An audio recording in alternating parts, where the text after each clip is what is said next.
सव्वेसु परमं हवै मङ्गलम्। बरसा दाता सुख बरसा, आंगन आंगन सुख बरसा। बरसा दाता सुख बरसा, आंगन आंगन सुख बरसा। चुन चुन काटे नफरत के, प्यार अमन के फूल खिला। बरसा दाता सुख बरसा, आंगन आंगन सुख बरसा। तन से कोई है दुखी, मन से कोई है दुखी। तन से कोई है दुखी, मन से कोई है दुखी। हे प्रभु दया करो, सारा जहान हो सुखी। हर पल मांगो यही दुआ, आंगन आंगन सुख बरसा। बरसा दाता सुख बरसा, आंगन आंगन सुख बरसा। झोलियाँ सुखों की तुम सबकी दाता भर ही दो। झोलियाँ सुखों की तुम सबकी दाता भर ही दो। दादा मेरे तुम हमें सब्र और समझ भी दो। सबके दुखों की तू है दवा, आंगन आंगन सुख बरसा दाता सुख बरसा, आंगन आंगन सुख बरसा। बैर क्लेश को मिटा दाता सकल संसार से। बैर क्लेश को मिटा दाता सकल संसार से।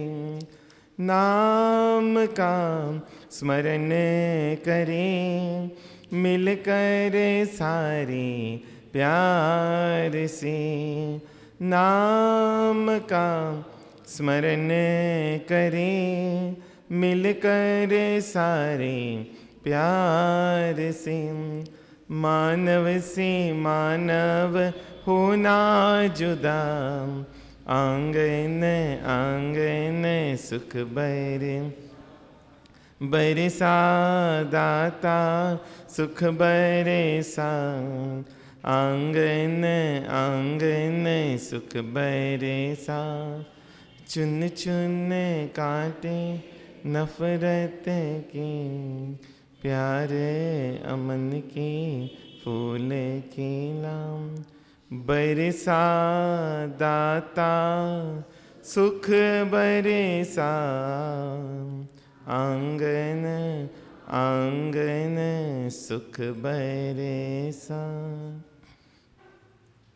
पंच परमेष्टि भगवंतों के चरणों में नमन। प्रकट प्रभावी चारों दादा गुरुदेव के चरणों में नमन।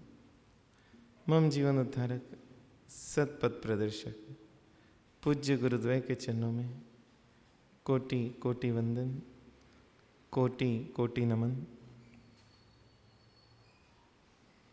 आदरणीय मुनि भगवंत, भव्य श्रावक एवं श्राविकाएं, एक छोटा सा गांव था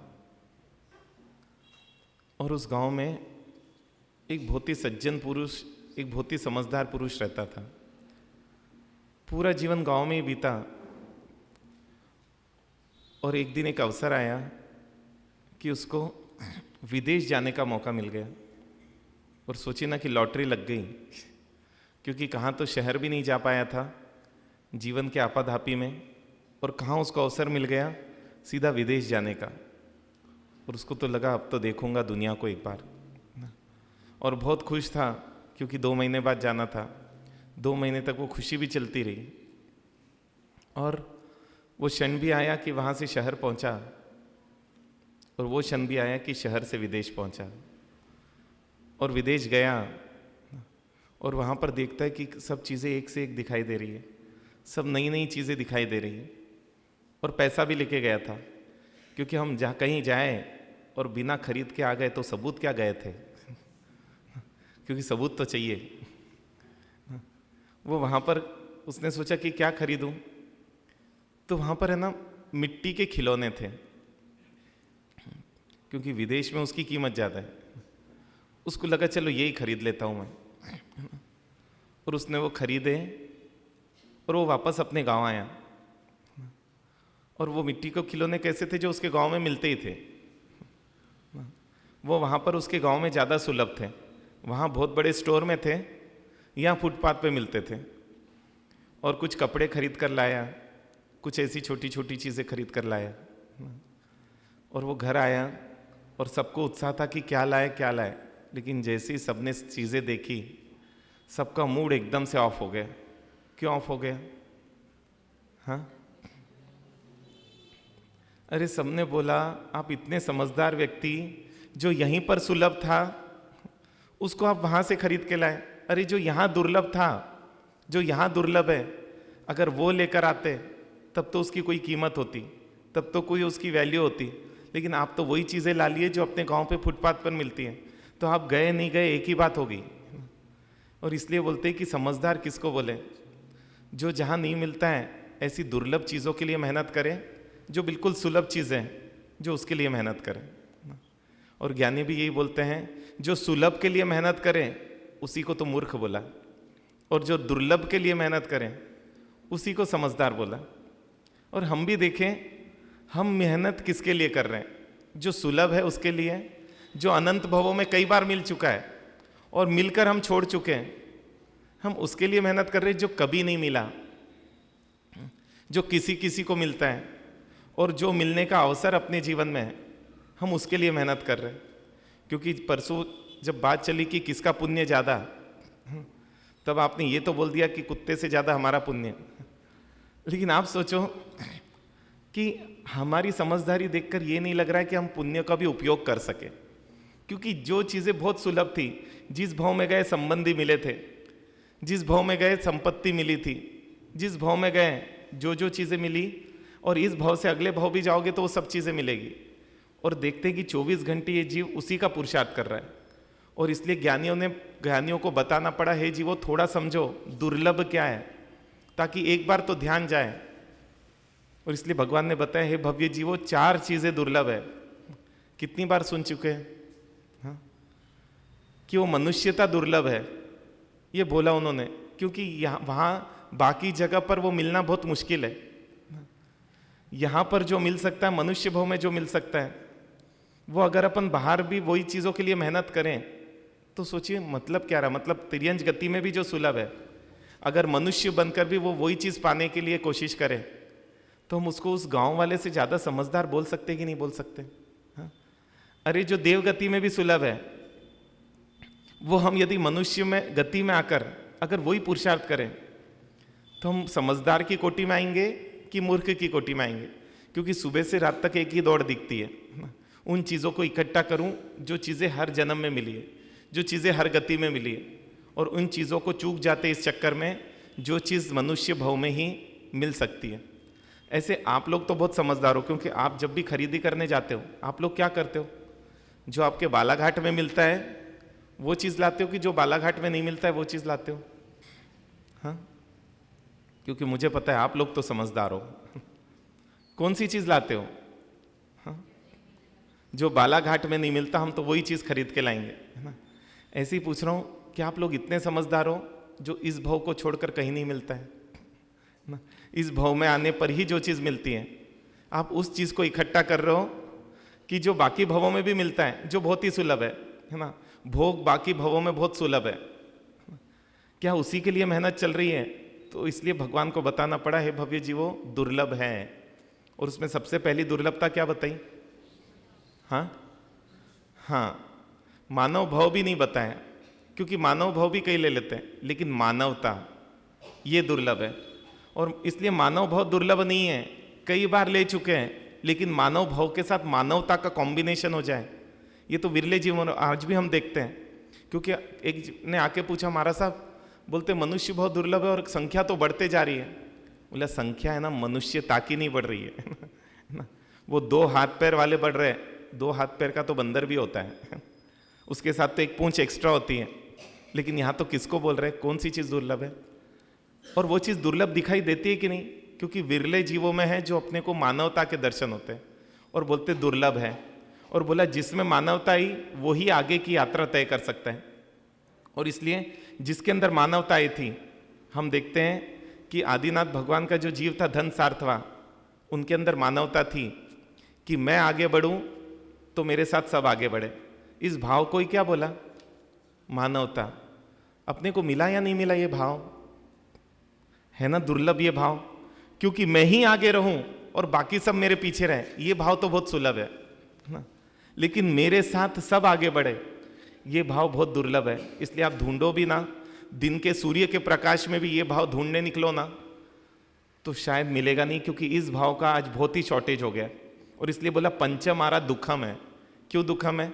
सुविधा की दृष्टि से नहीं, भावों की दृष्टि से, कि बहुत दुख से, बहुत मुश्किल से मिलेंगे कोई ऐसे भावों को जानने वाला व्यक्ति। मानवता किसको बोला? हाँ, हमको देखना है, क्योंकि ये चीज नहीं है तो हम ये नहीं बोले कि हम मानव बन गए, आपको भाव नहीं मिला है।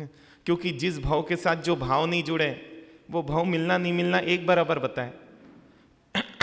और उससे भी दुर्लभ और क्या बता दिया? हाँ, उससे भी दुर्लभ बताया जो 4 बताई, धर्म श्रवण। लेकिन ये तो गड़बड़ हो गई भगवान से। कितना इजी है, अरे जो मारासा को देखना यूट्यूब चालू करो और वो मारासा को देख डालो, और पसंद नहीं आए तो क्या करेंगे? हम स्थान नहीं, मारासा बदल देंगे। और सिर्फ क्या करना है मारासा बदलने के लिए? सिर्फ एक उंगली, है ना? क्या गजब की क्षमता आ गई आप लोगों में कि जिसको सुनना है हम उनको सुन लेंगे। तो आज सुलभ हुआ कि नहीं हुआ? भगवान तो क्या बोल रहे हैं? मानवता से ज्यादा दुर्लभ धर्म का श्रवण बताएं। और हमको लगता तो आज तो टीवी में, मोबाइल में, है ना, जब जो देखना, जहां देखना, आज तो कहीं पहुंचना भी बहुत आसान है, सब चीजें बहुत ही इजीली अवेलेबल है। तो सुलभ है कि दुर्लभ है? हाँ, कितना सुलभ हो चुका है हर चीज। लेकिन ज्ञानी बोल रहे दुर्लभ है। इसलिए है ना, ज्ञानियों के बातों का मर्म समझना बहुत आसान है ही नहीं, क्योंकि जिस लेवल से वो बोल रहे हैं उस लेवल पर पहुंचकर ही शायद आप क्या कर पाओगे? उनके मर्म को समझ पाएंगे। और इसलिए बोलते हैं कि यदि आपको आगम समझना है तो आपको गौतम बनना पड़ेगा, आपको गीता समझना है तो आपको अर्जुन बनना पड़ेगा, क्योंकि नीचे का लेवल का उसका अर्थ समझ ही नहीं पाता है, उसका मर्म समझ ही नहीं पाता है। और इसलिए उसने सुलभ मान लिया। हम तो कभी भी सुन सकते हैं, हम तो कभी भी देख सकते हैं, लेकिन भगवान बोलते हैं मानवता आने के बाद धर्म श्रवण आता है। पहली शर्त तो ये बताई, क्योंकि पहली दुर्लभता नहीं आई तो दूसरी तो आ ही नहीं सकती। और धर्म श्रवण मतलब धर्म को समझना, क्योंकि सुनने का मतलब क्या है? हाँ, सुनने का मतलब है समझना। क्योंकि अगर समझ नहीं आई तो सुनना नहीं सुनना एक बराबर है। कि यहाँ पर एक कुत्ता भी आके बैठे हैं, वो भी सुन रहा है, लेकिन आपके सुनने में उसके सुनने में अंतर है कि नहीं? आप बोलोगे हमारा सब बीच बीच में कुत्ता कहाँ से लाके आ जाते हैं लेकिन है ना, हम सोचें, क्योंकि उसका लेवल अलग है और आप लोगों का लेवल बहुत अलग है, और इसलिए आप समझ पा रहे हो। और उसमें भी हम देख रहे हैं हम सबका लेवल अलग अलग है, इसलिए हम सब अलग अलग लेवल पे समझ पा रहे हैं। और इसलिए ज्ञानियों ने बोला कि बहुत ही उससे ज्यादा दुर्लभ है। और इसलिए भगवान ने तो है ना नाम ही क्या रख दिया भगवान के मानने वाले? श्रावक श्राविका। श्रावक का मतलब क्या होता है पता है आपको? श्रावक का मतलब बताया था मैंने, रिवाइज करवाते रहना पड़ता है। श्रावक किसको बोलते हैं? हाँ, बहुत अच्छा, एक को तो याद है। श्रावक किसको बोलते हैं? देखिए आप लोग भूल गए। श्रावक का मतलब होता है सुनने वाला, उपासक का मतलब होता है उपासना करने वाला। कितना जबरदस्त विशेषण रखा है ना, सुनने वाले विशाल भैया। अटपटा नहीं है विशेषण, है ना, उदार विशाल भैया नहीं बोला, है ना, सुनने वाले विशाल भैया। क्योंकि बहुत दुर्लभ है और इसलिए भगवान का श्रावक ही सुन सकता है, दूसरा सुन ही नहीं सकता। और इसलिए अनेकांतवाद को सुनना बहुत मुश्किल बताया गया, भगवान की वाणी को सुनना बहुत ही दुर्लभ बताया गया। क्योंकि भगवान की वाणी व्यक्ति क्या करता है, उसको जो पसंद है वही सुनता है, वो है ना बिना चॉइस के सुन भी नहीं पाता है। और इसलिए मैं तो कई बार देखता हूं हमारे पास भी आते हैं ना व्यक्ति, तो वो वही सुनने आते जो वो सुनना चाहते हैं। और हमको महाराज भी कई बार वही पसंद आते हैं, जो हम सुनना जो चाहते हैं ना वो बोले, जो हम नहीं सुनना चाहते वो बोले ना महाराज। और इसलिए हमें ना आखिरी के 5 मिनट तो कान बंदी कर लेते जब पचकान की बारी आती है तो तब तक हम पूरे सुनने राजी है, क्योंकि हम वहां तक सुनने राजी है। लेकिन बस जो पचकान की बारी आई ना, वहां पर हमारे कान बंद हो जाते। एक श्रावक आए और वो बोलते हैं महाराज साहब, धार्मिक व्यक्ति को रिजिड रहना चाहिए कि फ्लेक्सिबल रहना चाहिए, आप बताइए। अब चर्चा तो चल रही थी और उनको था कि शायद मेरे मन का ही महाराज साहब बोलेंगे, लेकिन क्या गलती हो गई, हमको नहीं पता था कि उनके मन में क्या है। और हमने बोल दिया कि जो व्यक्ति धर्म में बहुत ही चुस्त है, अप्रमत्त है, उसको तो फ्लेक्सिबल होना चाहिए, और जो व्यक्ति बहुत प्रमादी है उसको तो रिजिड होना चाहिए। और इतना सुनना था, वो उठकर चले गए। मैं लगा शायद बात समझ आ गई इसलिए चले गए, लेकिन बाद में पता चला बात जची नहीं इसलिए चले गए। क्योंकि बात समझ में आने के बाद जाने वाला बहुत अलग होता है, और बात नहीं जचने के बाद जाने वाला है ना, वो अलग होता है। वो तो बाद में उनके श्राविका जी ने आके बताया, बोले महाराज साहब मैं थी इसलिए पूछ रहे थे, उनको लगा आप फ्लेक्सिबल बोलोगे, और जैसे ही फ्लेक्सिबल बोलोगे, देख महाराज साहब ये बोल रहे, क्या सुनते हो तुम लोग धर्म को, क्या समझते हो तुम लोग धर्म को। धर्म को देखो, मैं समझा आता नहीं हूँ रोज प्रवचन में, लेकिन मुझे भी इतना क्लियर है कि धर्म करने वाले को फ्लेक्सिबल होना चाहिए। लेकिन क्या हुआ, पूरी उम्मीदों पे पानी फिर गए, और जब उम्मीदों पे पानी फिरता है तो दुख तो होता ही है। और इसलिए गड़बड़ कौन, मेरी सोच नहीं, गड़बड़ कौन बताओ, सुनाई आता है ऐसे मेरे को थोड़ा थोड़ा, महाराज सा गड़बड़ है ना, जो मेरे मन की बात नहीं बोले, जो मेरे मन के हिसाब से नहीं चले। और इसलिए देखना, तपस्वी को सफल चातुर्मास तपस्या होती है उससे लगता है, स्वाध्याय को सफल चातुर्मास स्वाध्याय उससे लगता है। हम सब एक एक जगह अटके हुए हैं, और हम सब एक एक में अटके हुए हैं, और हम उसी में अटके हुए हैं कि जहां पर हम मान रहे हैं कि हम सही चल रहे हैं, हम उसमें कभी अटके ही नहीं, क्योंकि जिसमें हम देख ही नहीं रहे उसमें हम अटकेंगे भी कैसे। और इसलिए हर कोई है ना अपने आप को सही प्रूव करने के लिए ज्ञानी की वाणी अपना लेता है। और भगवान के वाणी में इसलिए 363 मत बैठते थे, और सब अपने अपने काम का ले लेते थे। हम भी देखो, आप लोग सिर्फ कपड़े ही नहीं छांटते हो, आप लोग किस किस को छांटते हो, प्रवचन भी छांटते हो। इसमें कौन सी लाइन मेरे लिए, कौन सी लाइन बहू के लिए, कौन सी लाइन बेटे के लिए, और सबके लिए छांट कर लेकर जाते हो। इसलिए घर पे गई तो तुरंत उन्होंने पूछा, अरे आज नहीं आई थी तुम, बोले क्यों, ऐसा क्या बताया। अरे बोले ये वाली लाइन बताई। कौन सी छांट के दी उनको, भाई जिसके लिए जो छांट कर लेके जाएंगे उसको वही तो चीज हम देंगे। और इसलिए सबको क्या करते हैं। लेकिन कितने आप लोग उदार हो, आप लोग कभी है ना अपने लिए कुछ नहीं लेके जाते हो यहां से, सब दूसरों के लिए चल जाते हो, और उनको चुन चुन कर है ना प्रॉपर उनको सप्रेम भेंट हाथ में टिका देते हो। और यही तो उदारता का परिचय है, यही तो मानवता है ना, कि व्यक्ति क्या करे, सबकी सोचे, अपने को गौन कर दे। सही है या नहीं है। और यही चल रहा है। और इसलिए बोलते भगवान सुनना बहुत ही कठिन काम है, और उसमें भी है ना हित की बात सुनना तो असंभव जैसा हो जाता है कई बार ना। सुन तो लेता है, जिसमें राग आए वो चीज तो सुनना ही आ जाती है, जिससे वैराग्य जन्मे ना,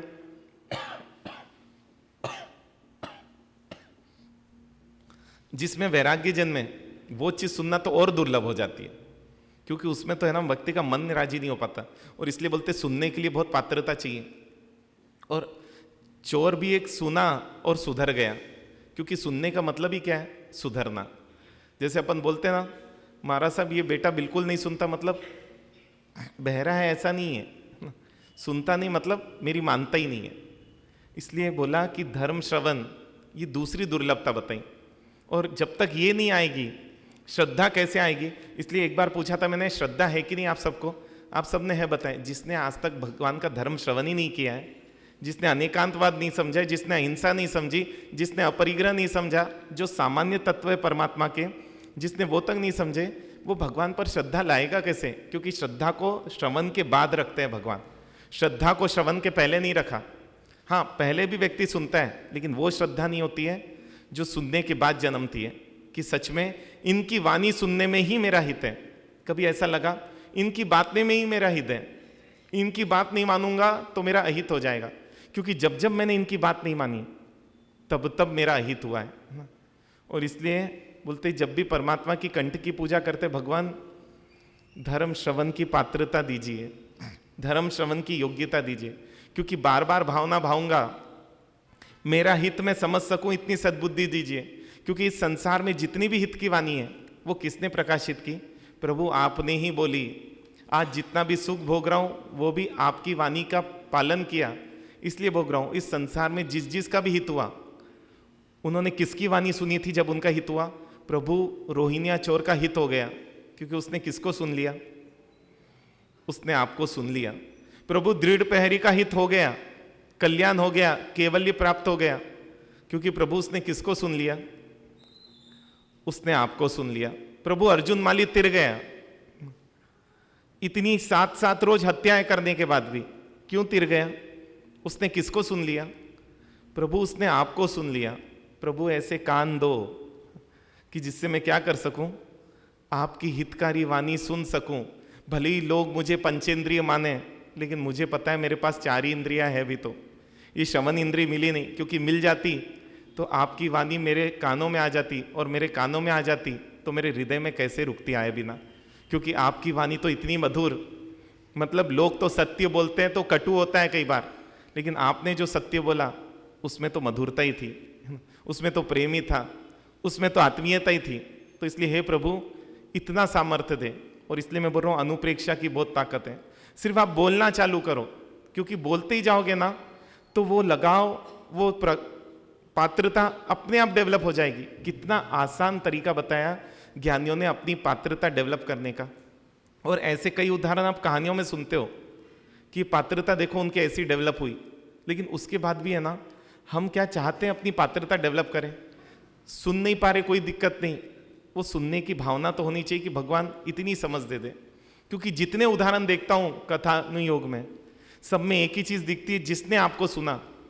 और सच में सुनने वाले की तो है ना बात ही कुछ अलग रहती है। एक जज जी के बारे में सुन रहा था जो बिहार में थे, जज थे वहां के, और रिटायर्ड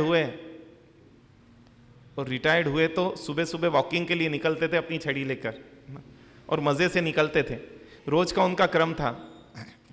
और निकले और अपनी मस्ती में चल रहे थे, और इतने में आवाज आई, उनका नाम क्योंकि राजा बाबू था, और इतने में उनको आवाज आई, राजा बाबू उठो, राजा बाबू उठो।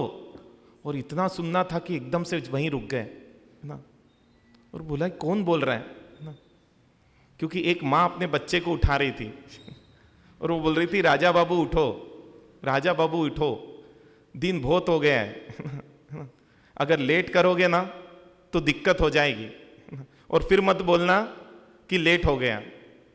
और इतना सुनना था, वो बोलते वापस घर गए ही नहीं वहीं से निकल गए कि लेट हो गया हूं मैं बहुत, क्योंकि रिटायर्ड हो गया और अभी तक मैं नहीं जागा। क्या अद्भुत लोग। वो माँ अपने बच्चे को उठा रही है, और यहां पर वो जज साहब ने सुन लिया, और उस दिन से जो जीवन की धारा बदली, तो बोलते बहुत उच्च स्तर पर जाकर ही वो धारा है ना रुकी। मतलब क्योंकि प्राण रुक गए, क्योंकि जीवन समाप्त हो गया, इसलिए उसको रुकी बोल रहे हैं। और हमको बिल्कुल पता है वो रुके नहीं होंगे, वो तो जहां गए होंगे वहां पर उन्होंने जल्दी से जल्दी चलना चालू कर दिया होगा, क्योंकि पिछले जन्मों की साधना अगले जन्मों में उपयोगी बनती है। क्योंकि जितने हम साधकों को देखते हैं उनकी पिछले जन्मों की साधनाएं थी, इसलिए राजमहल में रहकर भी केवल ज्ञान को प्राप्त उन लोगों ने कर लिया था। वो साधनाएं थी। और इसलिए मैं बोल रहा हूँ सुने, और सुनना उसी को बोलेंगे जब सुनते ही जीने के भाव आ जाए। और गौतम स्वामी ऐसे ही व्यक्ति थे। और इसलिए मैं बोलता हूँ कि जब भी बैठो, मैंने बताया था सुनने की कला में कि गौतम स्वामी को ध्यान में रखकर बैठो कि वो गौतम स्वामी हैं, ये सामने इधर महावीर स्वामी और ये हमको बता रहे और मुझे बता रहे। तो जैसे विस्मय से गौतम स्वामी सुनते थे। एक बार गौतम स्वामी को मतलब भगवान बता रहे थे, इसलिए बोल रहा हूँ गौतम स्वामी को बता रहे थे क्योंकि गौतम स्वामी मानते थे कि मुझको बता रहे हैं इसलिए ये शब्द आ रहे हैं, क्योंकि भगवान तो सबको देशना देते थे, है ना, और सब जीव अपनी अपनी योग्यता से देशना लेते थे। लेकिन यही आता है गौतम स्वामी को भगवान बता रहे थे अष्टापद तीर्थ कैसा है ना। जब बता रहे थे भूगोल का तो बताए अष्टापद तीर्थ कैसा है। वहाँ जिनेश्वरों की प्रतिमाएं हैं जो भरत चक्री ने जितनी हाइट के भगवान है उतने हाइट के निर्मित किए। और इस प्रकार से चर्चा करते करते भगवान ने बताया उस अष्टापद के जो दर्शन कर ले अपनी लब्धि से, वो व्यक्ति उसी भाव में मोक्ष जाता है। और बस जैसे ही ये वाणी गौतम स्वामी के कानों में गई कि उनको तो तुरंत क्या लगा कि अभी तुरंत में तुरंत मुझे तो क्या करना है अपनी लब्धि से, क्योंकि जानने के बाद जीने के भाव कैसे नहीं आएंगे। और भगवान से बोला भगवान आज्ञा दीजिए कि मैं भी क्या करना चाहता हूँ, मैं भी अष्टापद पर जाकर परमात्मा के दर्शन करना चाहता हूँ। उन्होंने बोला जैसा आपको सुख उपजे ना, जा सकते हो आप। और निकल गए वो, और निकले वहाँ पर अष्टापद पर कई जीव साधना कर रहे थे उस तीर्थ के दर्शन करने के लिए, क्योंकि सुन रखा था। तो बोलते पहली सीढ़ी पर, दूसरी सीढ़ी पर, तीसरी सीढ़ी पर, ऐसे अधिक से अधिक व्यक्ति तीसरी सीढ़ी तक पहुंचा था। और तीसरी सीढ़ी वाले 3-3 दिन के उपवास करते थे, दूसरी सीढ़ी वाले 2-2 दिन के उपवास करते थे, पहली सीढ़ी वाला एकांतर करते थे। और ये सब तपस्या किस लिए? क्योंकि उनको ये बताया था किसी ने कि बिना तप के वहाँ तक पहुँच ही नहीं सकते। जो अपन परसों चल रहे थे कि बिना तप के तो व्यक्ति है ना, मतलब सिर्फ कल्पनाओं में तो पहुँच सकता है, वास्तविकता में तो पहुँच ही नहीं सकता है। और जैसे ही उन्होंने दूर से गौतम स्वामी को आते देखा, और देखते ही है ना दूर से लगा कि इधर ही आ रहे, मतलब अष्टापद पर चढ़ नहीं आ रहे। और इतने में है ना कुछ जो वहाँ साधु थे वो मुस्कुरा दिए। तापस क्यों मुस्कुरा दिए? हम लोग इतनी जबरदस्त साधना कर कर भी अभी तक कुछ लोग सिर्फ तीसरी सीढ़ी पार कर पाए और टोटल 8 सीढ़ियाँ हैं। और ये तो कैसा दिख रहा है, गजदिम जी से, मतलब ये तो हाथी जैसा दिखता है ये कहाँ चढ़ पाएगा? देखते ही इसका उत्साह तो खत्म हो जाएगा। और वो तो क्या देखते हैं, नजदीक आ रहे हैं और जिस चाल से आ रहे थे उसी चाल से ऊपर पहुंच गए। और जैसे ही पहुंचे उनका तो उसका ठिकाना नहीं रहा कि ये व्यक्ति ने क्या कर लिया, क्या इसके पास लब्धि है, क्या सिद्धि है। और वो तो बैठ गए कि अब इस व्यक्ति को नहीं छोड़ना है, क्योंकि जो पहुंचा है वही तो पहुंचा सकता है, जो पहुंचा ही नहीं वो पहुंचाएगा कैसे। इसलिए इंतजार करने लगे, जैसे ही आएगा इनको हम पकड़ लेंगे, क्योंकि इसकी स्पीड इतनी है कि कहीं हमारे हाथ से छूट नहीं जाए। और इसलिए हो गया कि चाहे रात शाम होने आई, लेकिन बोले कोई सोएगा नहीं आज, पूरा ध्यान रखना, क्योंकि वो व्यक्ति हाथ से नहीं निकलना चाहिए। ये भाव किसके अंदर आएंगे ना? जिसको पहुंचने की इच्छा है वही तो पहुंचने वाले को इतना कस के पकड़ने की सोचेगा कि छूटने नहीं चाहिए मेरे हाथ से। और हुआ क्या, वो जब ऊपर गए रात में वहीं रुके, क्योंकि परमात्माओं के दर्शन किए और एक एक प्रतिमा को देखा कि धन्य है वो भरत चक्री, कि जिसने अपने पुण्य का उपयोग, जिसने अपने पुरुषार्थ का उपयोग परमात्मा भक्ति में किया। और ऐसी भक्ति करने वाला राजमहल में भी तिर जाए तो आश्चर्य नहीं है, क्योंकि भक्ति बता रही है कि मुक्ति उसकी पास में थी। और जब कर रहे थे उसी समय तिर्यक जुम्बक देव आए, और तिर्यक जुम्बक देव ने जब उन गौतम स्वामी को वंदन किया, गौतम स्वामी ने भी उपदेश बताया दिया कि संसार असार है, ये संसार जीने योग्य नहीं है। जो व्यक्ति संसार की दलदल में फंसा वो फिर इससे बाहर आसानी से नहीं निकल पाया। और वो देव ने पूरा सुना, बोले भगवान आप जो बोल रहे हो वो सब सत्य है, अक्षरशः सत्य है, लेकिन मैं देव हूँ, मैं संयम नहीं ले सकता हूँ, और मुझे इस बात का खेद है मैं देव क्यों बना ना।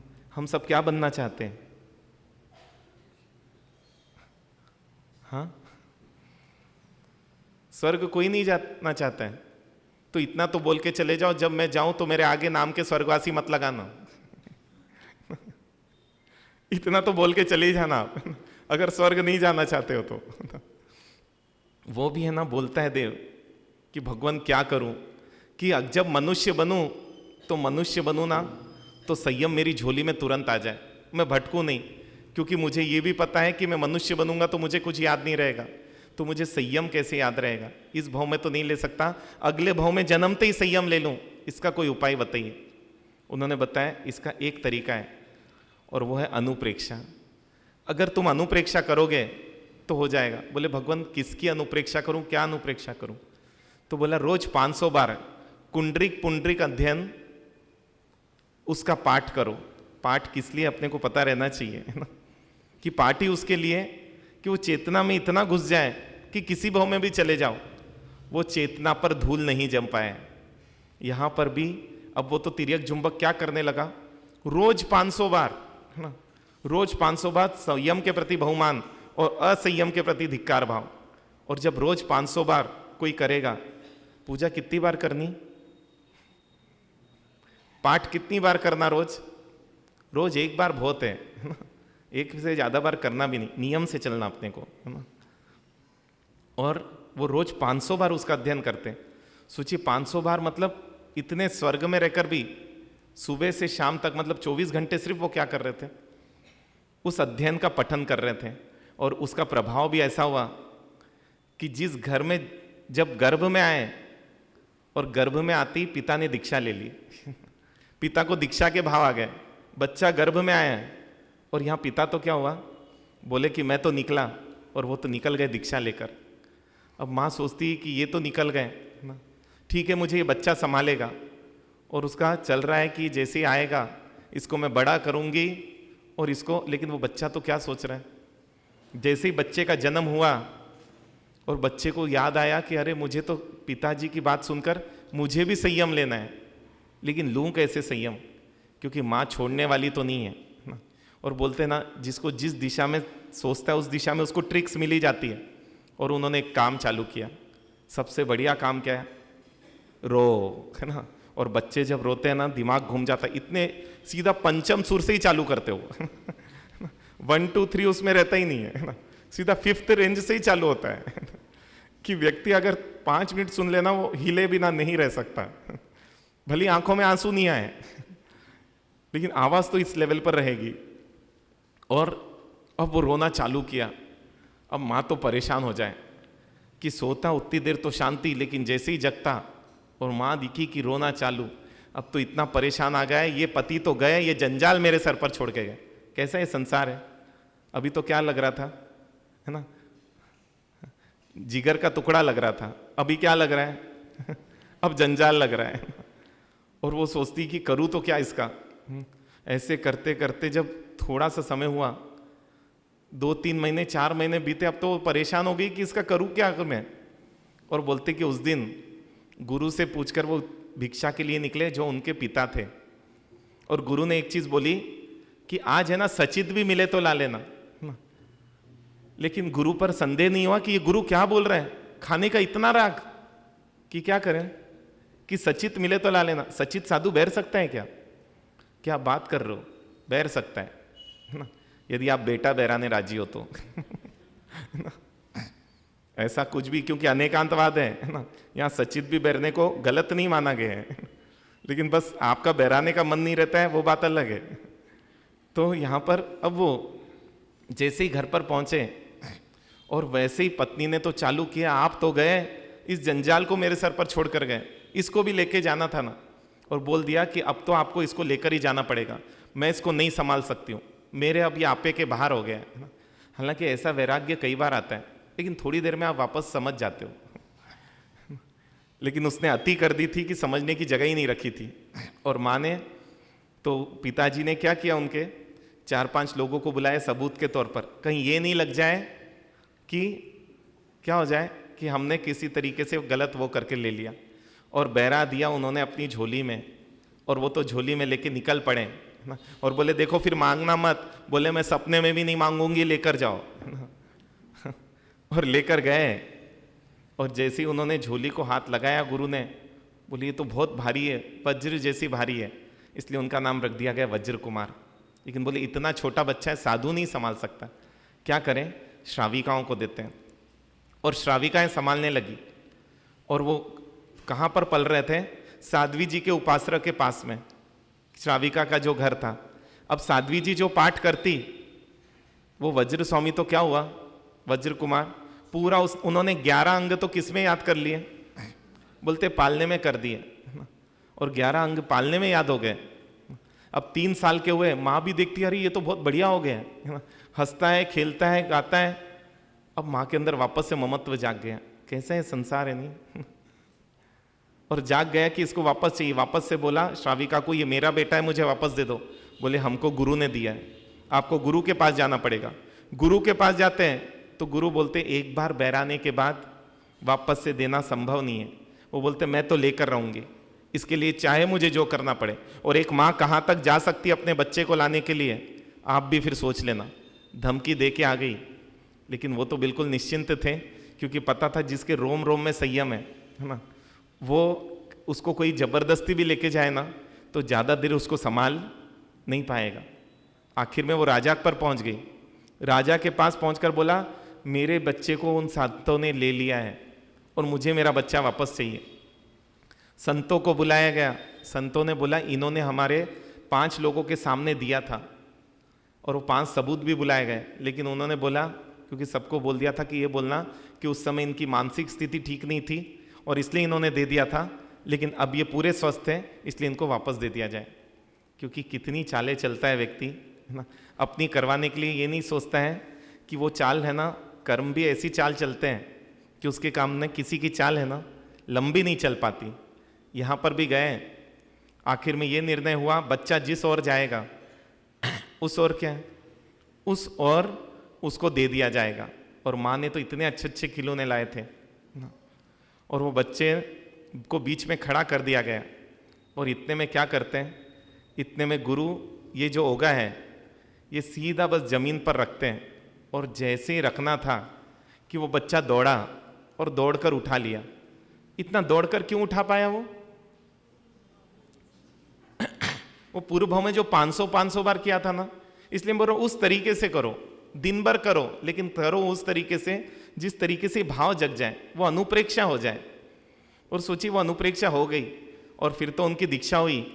लेकिन दीक्षा होने के बाद भी वो किसी को वांछना इसलिए नहीं दे सकते क्योंकि उपधान पूर्वक ही 11 अंग पढ़ने होते हैं ना, तपस्या पूर्वक। जैसे आप लोग नवकार गिनने के लिए 20 दिन की आपको तपस्या करनी होती है, साधु जैसा जीवन जीना होता है, तब जाकर आपको नवकार बोलने के राइट्स आते हैं। आजकल तो क्या होता है, कोई भी कान में नवकार बोल देता है, पहले सिस्टम नहीं था। जिसने नवकार की साधना की है 20 दिन की और गुरु से विधि सहित नवकार लिया है, वही व्यक्ति कान में बोल पाता था बच्चे के नवकार मंत्र, क्योंकि उसको सब पता है उसके अर्थ और उसका मर्म। और जो अर्थ और मर्म को जानने वाला बोलता है उसकी बात ही कुछ अलग मानी गई। तो यहाँ पर भी फिर से उनको पूरे उपधान आदि सब करवाए गए, और उसके बाद फिर उनको पूरी घटनाएं जो अपन पर्यूषण में कभी समय रहा तो सुनेंगे। लेकिन ये सब कमाल किसका था? परमात्मा की वाणी। एक ही चीज़ को उन्होंने रोज 500 बार घोटा था। मैं इसलिए बोल रहा हूँ, क्या आप लोग ऐसा कर सकते हो क्या? सिर्फ पात्रता ला लो, प्राप्ति तो हो जाएगी, है ना। क्योंकि पात्र है अपने पास, तो बारिश बजर रही है तो अपना पात्रा क्यों नहीं भरेगा, लेकिन फूटा है ना तो तब तक ही भरा दिखेगा जब तक बारिश हो रही है। जैसे ही बारिश बंद पात्रा खाली, है ना, ऐसे ही अपना होता है ना। जब तक यहाँ बैठे हैं तब तक भाव जो उछाले लेता है, जैसे उस फूटे हुए पात्रे में है ना पानी उछाले लेता है ना, वैसे उछाले लेता है। लेकिन फिर जैसे कटोरा उठाते, अरे ये क्या, ऐसे जैसे आप खड़े होते हो भाव वहीं बैठ जाते हैं, पानी वहीं रह जाता है। उसका कारण ही है मरम्मत करनी पड़ेगी उसकी। इसलिए बोल रहा हूँ, रोज कंठ की जब भी पूजा करो, भगवान से इतनी प्रार्थना करो, भगवान मेरी हित की वाणी समझ सकूं। जब भी मुझे आपकी हित की वाणी की आवश्यकता हो, प्रभु मुझे जरूर आकर बचा लेना, मुझे जरूर आकर संभाल लेना। इतना सा बोलना और आप देखना वो कमाल होगा। और अब तो क्या है, जब भी आपको जरूरत पड़ेंगे प्रभु आएंगे, बस आप उन प्रभु को पहचान पाओ। क्यों? किसी भी रूप में आ सकते, लेकिन हाँ बोलेंगे आपकी हित की वाणी, ये भी आप समझ के चलो। और जो भी हित की वाणी बोले उसी को क्या बोला गया? उसी को तो प्रभु बोला गया। आप बहुत गुस्से में हो और बेटा बोले मम्मी गुस्सा नहीं करना चाहिए, कौन बोल रहे हैं? हाँ, क्योंकि बेटे में तो इतनी समझ ही नहीं है। ये लाइन कौन बोल सकता है? गुस्सा नहीं करना चाहिए किसकी लाइन है? हाँ, आगम की लाइन है या नहीं है? प्रभु की लाइन है या नहीं है? और ये कौन बोल रहा है? और आपको बोलते चुप रहे, ज्यादा बात मत कर। क्या हिम्मत, आपकी दाद देनी पड़ेगी। हाँ, आप तो प्रभु को भी चुप करवा दो। लेकिन वो तो प्रभु की करुणा है कि फिर भी बार बार क्या करते हैं, कई रूपों में आके ना हमको कोशिश करते समझाने की। वो माँ को बेटा समझाता, माँ आपके कर्म का उदय है, जो वो व्यक्ति पैसा नहीं दे रहा है ना, ये आपका कर्म का उदय है। कौन आके समझा रहा है? ये बेटा समझा रहा है। बेटे के पास इतनी समझ है, कौन समझा रहे? लगता है कितनी करुणा मेरे प्रभु की, जब मुझे जरूरत होती है तब वो मुझे आकर मेरे हित की बात मुझे बता देते हैं। इससे बड़ी परमात्मा की करुणा का और कोई परिचय है कि इतनी अद्भुत करुणा है मेरे प्रभु की, जब जब जरूरत पड़ती है तब तब मुझे है ना वो समझ दे देते हैं। और इसलिए बोल रहा हूँ कि हम ज़्यादा उपयोगी नहीं है। हम तो यहाँ समझाते हैं, गुस्सा नहीं करना चाहिए, अभी आ ही नहीं रहा है, समझा के क्या करें। कब वो उपदेश काम का है? जब आपको गुस्सा आ रहा है और उस समय प्रभु आते हैं और उपदेश देते हैं आपके पास, लेकिन आप क्या करते हो? और ये उपदेश का अनादर, ये प्रभु का अनादर, इसलिए आपको आपके हित की बात भीतर घुस ही नहीं पाती है। और इसलिए जब भी पूजा करो, भगवान आज मेरी हित की बात आप जब जब आके बोलोगे, मैं स्वीकार तो करूंगा, भले ही जी नहीं पाऊं। हम जीने की मनाएं नहीं जी पा रहे, कोई दिक्कत नहीं, स्वीकार करने में कहाँ दिक्कत है। अगर बच्चा बोलता है मम्मी क्रोध नहीं करना चाहिए, तो इतना तो बोलो भगवान सही है ना, क्रोध नहीं करना चाहिए, मैं कमजोर हूं इसलिए कर रहा हूं। कोई बोले दुखी मत हो ना, दुखी मत हो, कौन बोलेगा? ये किसकी वाणी है? इतना तो बताते जाओ आप लोग। हाँ हाँ, और आप देखना आप पर कितनी प्रभु की कृपा बरस रही है, क्योंकि दिन भर है ना, अब सासू जी की बात बुरी नहीं लगेगी। क्योंकि कौन आके बोल रहा है? हाँ, और जब प्रभु आके बोले तो बुरा किसको लग सकता है? गौशालक को लग सकता है। गौतम के अंदर तो उछाला आता है कि मेरे प्रभु की करुणा अद्भुत है। वो तो मुझे ना जब जरूरत रहती है तब मुझे आके बता देते हैं। एक श्रावक तो बोलते, महाराज साहब पहले मुझे कोई टोकता था तो मेरा दिमाग इतना घूमता था, अब टोकता तो लगता है कितना अच्छी बात है, और लगता है अब तो 24 घंटे मेरे पर प्रभु की करुणा बरस रही है। इवन यही नहीं, बाहर भी कहीं जाता हूं तो कोई व्यक्ति आकर सलाह दे देता है, भैया आप ऐसा नहीं ऐसा करो, और मैं बोलता हूं यार कितने आश्चर्य की बात है, इतनी करुणा, बिना पूछे भी मुझे क्या मिल रहा है। हाँ, लेकिन बिना पूछे कोई सलाह दे तो अपने को क्या होता है? चिढ़ आती है ना। और हम चिढ़ किससे लिए? अपने हित से चिढ़ रहे हैं, हम प्रभु से चिढ़ रहे हैं। अब आप बोलो प्रभु की भक्ति करोगे कैसे जब उनसे चिढ़ोगे? तो क्या इतना पॉसिबल है? हमको क्या करना है? भगवान इतनी समझ दे दो कि जब भी आप आकर मुझे कुछ बोलो मैं स्वीकार कर लूं, जी पाऊं या नहीं जी पाऊं, लेकिन मैं कम से कम आपका अनादर नहीं करूं। और जब आप बच्चे को बोल रहे हैं तू चुप रहे, आप किसका अनादर कर रहे हो? और महाराज ने हमको समझाया था, कभी भी है ना किसी के शुभ विचार का अनादर मत करना। वो आपको समझा रहा है ना, आप समझ लो ना, करना नहीं करना आपके हाथ में। बात अच्छी बता रहा है ना, अच्छा आज तक किसी ने गलत बात बताई तो बोलते एक प्रभु तो बाहर आकर बताएंगे, लेकिन एक प्रभु अपने भीतर भी है जिसका हमेशा हम अनादर करते हैं। महाराज ने बोला उस प्रभु का अनादर, इसलिए आपको आत्मज्ञान की प्राप्ति नहीं हो पा रही। क्यों? क्योंकि जब भी मन होता है ना, सोचो हमारे मन में दोनों भी आए, महावीर भी है और मोह भी है, और है ना हम दोनों आकर बोलते हैं, लेकिन हम मोह की तो मान लेते, महावीर की नहीं मानते। कुछ गलत करने का भाव आया, एक अंतर मन आकर बोलता है कि नहीं मत कर। हाँ, भली जवाब दे रहे हैं, लेकिन एक मन क्या बोलता है? मत जवाब दे। लेकिन हम हमेशा किसका अनादर करते रहे? हाँ, महावीर की वाणी का तो अनादर करते रहे और मोह की वाणी का सम्मान करते रहे। इसलिए समझो कि कौन बोल रहा है, अगर उसकी बातों में आ गए तो नहीं बच पाओगे। किचन में बहन काम कर रही है, आपकी देवरानी या जेठानी, और आप वहां से गुजरे, है ना, एक मन तो बोला जा सहयोग दे दे, अकेली है, दूसरा बोलता मत दे, कल भी देना पड़ेगा। हाँ, ये दूसरा कौन बोल रहा है? हाँ, पहले कौन बोले थे? किसकी मानना? क्या गजब है आप लोग। मतलब बिना सोचे उत्तर दे रहे हो, इसका मतलब तो सही बोल रहे हो। क्योंकि झूठ बोलने के लिए सोचना बहुत जरूरी होता है, और आप बिना सोचे दे रहे हो, इसका मतलब बात तो कुछ जची है। बस इतना करना क्षमा तो मांग लो रात में, भगवान आप आज 10 बार आए थे मेरे पास लेकिन मैं नहीं मान पाई, इतना शक्ति दो, इतना सामर्थ्य दो कि आपकी बात मान सकूं और इस मोह की बात को क्या कर सकूं, मैं दूर कर सकूं, बस इतना सामर्थ्य दो मुझे। और देखना वो सामर्थ्य जग जाएगा। और हमेशा, लेकिन क्या करूं ना, इतनी बार आपने मोह को सहयोग दिया और महावीर का अनादर किया, फिर भी आते हो, फिर भी एक बार रोकते हैं, फिर भी एक बार समझाते हैं कि देख ऐसा मत कर, देख ऐसा कर ले। मतलब इससे ज्यादा करुणा प्रभु की क्या होगी, और सोचिए अपनी आत्मा की भी क्या होगी। कर सकते हैं ऐसी अनुप्रेक्षा? क्या करना है? हाँ, जब भी कोई अच्छी बात बोले सिर्फ उसका अनादर नहीं करना है, इतना ही तो बोल रहे हैं आपको। कोई भी अच्छी बात बोले, जैसे मान लो आप लेट उठे और कोई किसी ने बोल दिया इतने लेट उठते हो, कोई उठने का समय, सुबह जल्दी उठना चाहिए, भाषा पे मत जाओ, सुबह जल्दी उठना चाहिए कि नहीं उठना चाहिए। भगवान क्या बोलते, समय मात्र का भी प्रमाद। तो कौन बोल रहा है? अब उन पे चिढ़ना कि नहीं चिढ़ना? हाँ, दोपहर में सो गए अपन ना, और सासू जी बोले देखो ये तो है ना, काम होते ही दोपहर में सो जाते हैं ना, चिढ़ना कि नहीं चिढ़ना? खुद भी सोते सासू जी चिढ़ना कि नहीं चिढ़ना? क्यों नहीं चिढ़ना? बात सही बोल रहे कि नहीं? तो अपन बोलेंगे भगवान इतनी शक्ति दो कि मैं इस निद्रा को जीत सकूं, है ना, मैं थकूं ही नहीं जिसके कारण मुझे सोना पड़े। लेकिन वो बोल सही रहे कि नहीं? और बोल कौन रहा है? हाँ, और यदि आपको वो बोलने से चिढ़ आ रही है तो किससे चिढ़ आ रही है? तो सिर्फ चिढ़ना बंद कर सकते हैं आप, और आप देखना आपकी दुनिया बदल जाएगी। इसलिए मुझे अनुप्रेक्षा पर बहुत विश्वास है, क्योंकि जिसको करवाया, एक बच्ची को तो वो करवाया कि भगवान, क्योंकि बहुत उल्टा जवाब देते थे और बोले महाराज साहब टेंशन हो रहा है। मैं बोला क्यों? बोले मंगनी हो गई है। मैं बोला फिर क्यों किया, दीक्षा अच्छा था। बोले महाराज साहब वैसी टेंशन नहीं है बोला फिर क्या टेंशन है? बोले उल्टा जवाब देने की इतनी आदत है, और श्रावक जी ऐसा लगता है मातृभक्त जन्म है, पिछले जन्म के श्रवण कुमार लगते हैं कई बार, क्योंकि जब भी बात करती हूँ माँ बीच में आ जाती है और बार बार एक ही बात बोलते हैं, देखो तुम मेरे साथ भले ही कुछ भी व्यवहार करना लेकिन माँ के साथ है ना और बोले बीच बीच में बोलते और वही टेंशन और बढ़ा देता है क्योंकि मैं तो है ना गलत बर्दाश्त कर नहीं पाती हूँ, और उन्होंने जब से अपनी माँ की आदतें बदलाई है और टेंशन आ गया कि वो है ऐसे ही। अब क्या करूं समझ नहीं आ रहा है।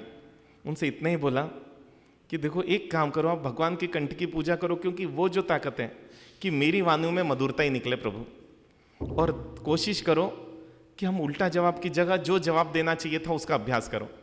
और पहले बोला मम्मी पे ही करो, क्योंकि मम्मी को ही उल्टा जवाब देते थे वो, और उन्होंने चालू किया पूजा करते और बस इतना बोलते भगवान आपके जैसा दिन भर मधुर बोलूं। और गलतियां तो होती कि बोल दिया ना एक बार, जोर से मम्मी को चिल्लाया, फिर ध्यान आया नहीं नहीं यहाँ कौन सा सेंटेंस बोलना था, उस सेंटेंस को कांच के सामने 10 बार जाकर बोला कि मम्मी बस कर दूंगी ना, बोल रही हूँ ना आपको, कर दूंगी मैं, है ना। और इतना प्रैक्टिस का फायदा हुआ कि बहुत हद तक है ना, देखो 100% तो नहीं हुआ लेकिन हमारा सब बहुत हद तक सेट तो हो गया, क्योंकि बोले नेचर बुजुर्गों का रहता है, और किस्मत से दादी सास भी मिल गई सोने पे सुहागा लेकिन खैर जो जिससे भागता है ना उसको वहीं पहुंचना पड़ता है। और इसलिए बोल रहा हूं, अगर भागना है तो दोषों से भागो, भागना है तो दुर्गुणों से भागो, भागना है तो दुर्विचारों से भागो, क्योंकि बाकी से भागना समझदारी च नहीं है। जो इनसे भागा वो अपने आप ही दुख से दूर हो गए। तो कोशिश करेंगे हम, क्या प्रयास करना है, जब भी कंठ की पूजा करें, भगवान आप जब भी मेरे हित की बात आकर बोलोगे मैं तुरंत स्वीकार करूंगा। अब चाहे वो 5 साल का बच्चा बोले, चाहे 50 साल का व्यक्ति बोले, एक्सेप्ट पहली बार में हम करेंगे, है ना। चाहे पत्नी बोले, है ना। अच्छा पत्नी पति को बोल सकती है क्या? क्या पति लोग बताए ना, ना वो बोले कि आपको पूजा करनी चाहिए, तो एक तो बोलने का बार बार बोलोगे तो और नहीं करूंगा। अब ये किसका अनादर कर रहे हो आप, पत्नी का कि परमात्मा का? अरे इतना तो जोर से बोल दो, वो खुश हो जाएंगे थोड़ी देर के लिए सही खुश तो हो जाएंगे कि चलो हमारे पति को कभी तो हमें परमात्मा दिखा क्या है मतलब, मैं ये बोल रहा हूं हम नहीं जा पा रहे ना, अपन बोलो कि हाँ जाना चाहिए, है ना, लेकिन क्या है मेरा मन अभी नहीं कर पा रहा है, लेकिन मैं करूंगा जरूर, इतना तो आश्वासन दे दो, क्या दिक्कत है। लेकिन हम उतना भी नहीं दे पाते। क्यों नहीं दे पाते? क्योंकि सामने कौन है ना, उस व्यक्ति के हिसाब से हमारा व्यवहार होता है। क्योंकि मम्मी बोलेगी तो अलग व्यवहार, पत्नी बोलेगी तो अलग व्यवहार, बेटा बोलेगा तो अलग व्यवहार, और करोगे भी आप, क्योंकि इतने सदे हुए नहीं हो, इतने परमात्मा नहीं बन चुके हो कि सबके साथ एक जैसा व्यवहार कर सको। लेकिन बस मैं वही बोल रहा हूं, उसके साथ यदि प्रभु को देख लो तो बेटा गलती बताए ना, पापा आप भी तो चाबी भूल जाते हो ना, तो इतना बोलोगे बेटा तू बोल सही रहा है ना, मैं भी कोशिश करूंगा कि नहीं भूलूं। इतनी बोलने की ताकत है, क्योंकि बात सही बोल रहा है कि नहीं बोल रहा है। लेकिन क्या लगा, देखो पिता की गलती बता रहे हैं, अरे मतलब है ना, गलती बता रहे हैं, ज्ञानी बोलते हैं निंदक को तो नियर रखो, क्योंकि वही तो साफ करते हैं, और वो निंदक ही तो प्रभु है क्योंकि प्रभु ही तो साफ करते हैं, और कौन साफ करेगा आपकी आत्मा को, और वो भी बिना साबुन, और क्या बोलते बिना, हाँ किसके भूल गया मैं पूरा दोहा, लेकिन आप लोग सब पता ही आप लोगों को। करें आज से अभ्यास कि क्या करना है, जब भी कोई कुछ अच्छी सलाह दे तुरंत स्वीकार करो।